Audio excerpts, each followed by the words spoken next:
आज का हमारा टॉपिक है फिशन क्रॉस सेक्शन। अब तक हमने पढ़ा और समझा कि फिशन प्रोसेस क्या होता है। इस प्रोसेस में एक भारी नाभिक का विखंडन होता है।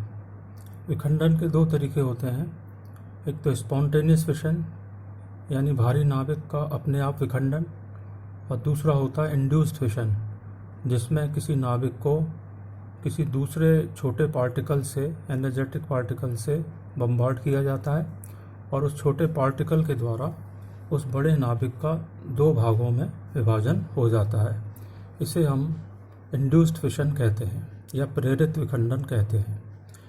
अब हम ये जानेंगे कि फिशन क्रॉस सेक्शन क्या है, लेकिन फिशन क्रॉस सेक्शन के जानने से पहले हम डिस्कस करेंगे ionic charge of fission fragments, कि जो फिशन फ्रेगमेंट बनते हैं दो, उनका चार्ज क्या होता है।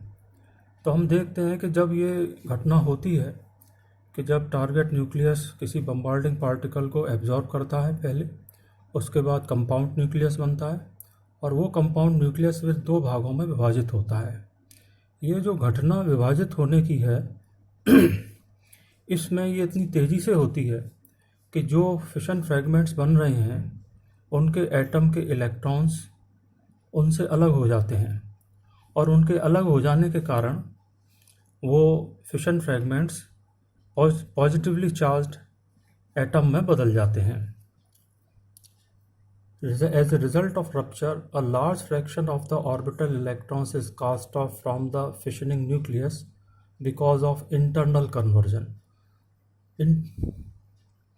तो इंटरनल कन्वर्जन के कारण ऐसा होता है।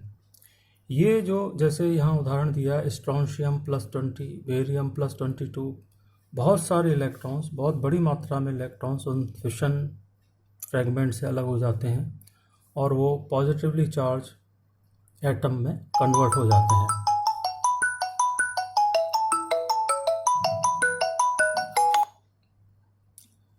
इस प्रक्रिया में जब ये चार्ज आगे चलते हैं तो ये अपनी एनर्जी को लूज़ करते हैं।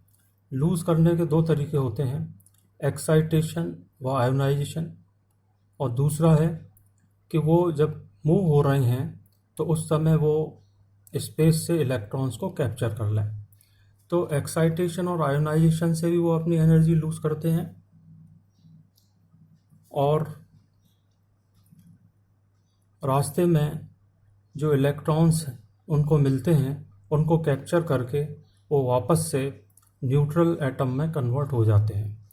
ये जो प्रोसेस है ऑर्बिटल इलेक्ट्रॉन कैप्चर का वो इस तरह है, जैसे 1H1 है, वो इलेक्ट्रॉन कैप्चर करेगा तो वो न्यूट्रॉन में बदल जाएगा और साथ में एक न्यूट्रिनो निकलता है। अब हम आते हैं कि फिशन क्रॉस सेक्शन क्या है। फिशन क्रॉस सेक्शन में हम देखेंगे कि अगर मैं उदाहरण लेता हूँ यूरेनियम-235 का, क्योंकि यूरेनियम-235 का थर्मल न्यूट्रॉन से विखंडन सबसे आसान होता है। तो इस प्रोसेस में जब हम बहुत सारे यूरेनियम-235 के नाभिकों पर थर्मल न्यूट्रॉन्स को बम्बार्ड करें तो तीन संभावनाएं बनती हैं। पहली संभावना है कि ये जो न्यूट्रॉन है यूरेनियम-235 से स्कैटर्ड हो जाए और हमें वापस न्यूट्रॉन और यूरेनियम-235 का नाभिक मिले। इसकी संभावना लगभग 10% होती है। दूसरे प्रोसेस में यहाँ हम देखते हैं कि यूरेनियम-235 ने न्यूट्रॉन को कैप्चर किया और कैप्चर करने पर ये कंपाउंड न्यूक्लियस बना। ये हायर एक्साइटेड स्टेट में है। इसमें से गामा रेज निकली और गामा रेज निकलने के बाद फिर ये इसमें से एक अल्फ़ा पार्टिकल निकला। तो ये प्रोसेस कहलाता है रेडिएटिव कैप्चर। रेडिएटिव कैप्चर में न्यूट्रॉन कैप्चर हुआ और गामा रेज का निकलना यानी रेडिएशन का निकलना। इस प्रोसेस में अल्फ़ा पार्टिकल जो कि निकलते हैं, तो इस प्रोसेस को अल्फ़ा डिके भी कहा जाता है। तो रेडिएटिव कैप्चर या अल्फ़ा डिके एक ही प्रोसेस है। इसकी जो संभावना है वो करीब 18% है। तीसरे प्रोसेस को हम देखते हैं जिसमें यूरेनियम-235 पर जब न्यूट्रॉन बम्बार्ड होते हैं तो ये कंपाउंड न्यूक्लियस बना और फिर ये दो फिशन फ्रेगमेंट बने और 2 फिशन फ्रेगमेंट के साथ हमको 2 से 3 न्यूट्रॉन साथ में मिलते हैं। इसकी जो संभावना है वो लगभग 72% है। अब यहाँ हम ये देखेंगे कि कैसे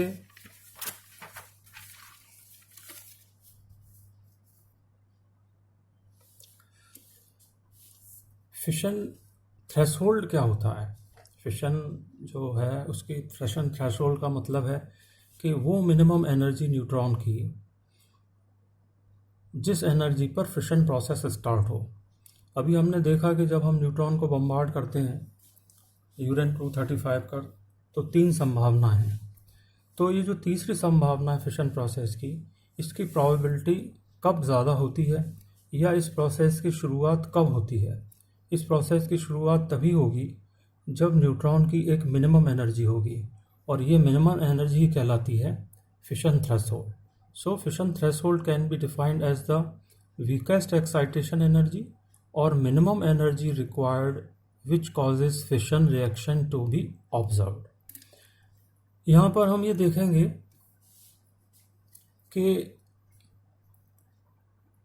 जैसे थ्रेशोल्ड एनर्जी की मैं बात करूं तो थोरियम 232, यूरेनियम 235 और यूरेनियम 238 के लिए अगर मैं न्यूट्रॉन से बम्बार्ड करता हूं तो थ्रेशोल्ड एनर्जी करीब 8 MeV है। दूसरी ओर इन्हीं के लिए अगर मैं अल्फ़ा पार्टिकल से बम्बार्ड करता हूं तो थ्रेशोल्ड एनर्जी 21 MeV है। इसका मतलब ये हुआ कि अल्फ़ा पार्टिकल से अगर मैं फिशन प्रोसेस थोरियम 232, यूरेनियम 235 या यूरेनियम 238 का कराना चाहता हूँ, और अगर अल्फ़ा पार्टिकल की एनर्जी 21 MeV से कम है तो फिशन प्रोसेस नहीं होगा। इसी तरह अगर मैं थोरियम 232, यूरेनियम 235 और यूरेनियम 238 का फिशन मैं न्यूट्रॉन से कराना चाहता हूँ, और अगर उन न्यूट्रॉन्स की एनर्जी 8 MeV से कम है तो भी ये फिशन प्रोसेस नहीं होगा। तो इतनी एनर्जी, मिनिमम एनर्जी आवश्यक है। यहाँ हम देखेंगे कि जो बम्बार्डिंग पार्टिकल की एनर्जी है उससे फिशन क्रॉस सेक्शन किस तरह डिपेंड करता है। तो ये एक ग्राफिकल प्रेजेंटेशन है जिसमें यहाँ हमने ये एनर्जी ली है MeV में न्यूट्रॉन्स की जिनको बम्बार्ड किया जाता है। ये न्यूट्रॉन के लिए है ग्राफ, और ये है फिशन क्रॉस सेक्शन जो हमने बाउंस में यहाँ पर रिप्रेजेंट किया है। फिशन क्रॉस सेक्शन की यूनिट है बार। तो पहला जो ग्राफ है वो है यूरेनियम 233 के लिए, दूसरा है यूरेनियम 235 के लिए, तीसरा जो कर्व है वो है यूरेनियम 238 के लिए। तो हम देखेंगे कि ये जो थ्रेशोल्ड एनर्जी है जहाँ से ये कर्व स्टार्ट होता है, यूरेनियम 233 के लिए थ्रेशोल्ड एनर्जी ज़्यादा है, 235 के लिए उससे कम है, 238 के लिए उससे कम है। जैसे जैसे एनर्जी बढ़ती है वैसे वैसे हम देख रहे हैं कि क्रॉस सेक्शन बढ़ रहा है, यानी कि फिशन की जो प्रोबेबिलिटी है वो तेज़ी से बढ़ती है। शुरुआत में हम देख रहे हैं तीनों केसेस में तेज़ी से बढ़ती है, और उसके बाद एनर्जी बढ़ने के बावजूद भी बम्बार्डिंग पार्टिकल के ये लगभग कांस्टेंट हो जाता है, फिशन क्रॉस सेक्शन कांस्टेंट हो जाता है। कहने का मतलब ये है कि अगर हम बम्बार्डिंग पार्टिकल की एनर्जी को बढ़ाते चले जाएं तो एक सीमा के बाद, एक लिमिट के बाद क्रॉस सेक्शन का बढ़ना बंद हो जाता है। क्रॉस सेक्शन बढ़ने का, क्रॉस सेक्शन जो फिशन क्रॉस सेक्शन है वो कांस्टेंट हो जाता है। इसका मतलब ये है कि हम कितनी भी एनर्जी न्यूट्रॉन की बढ़ा लें, न्यूट्रॉन को हम कितना ही एनर्जी दे दें, लेकिन फिशन प्रोसेस की प्रोबेबिलिटी फिर नहीं बढ़ेगी। तो ये सोचना गलत होगा कि अगर हम बम्बार्डिंग पार्टिकल की ज़्यादा एनर्जी रखेंगे तो उससे फिशन की संभावना ज़्यादा होगी। ये कहना कतई उचित नहीं है। धन्यवाद।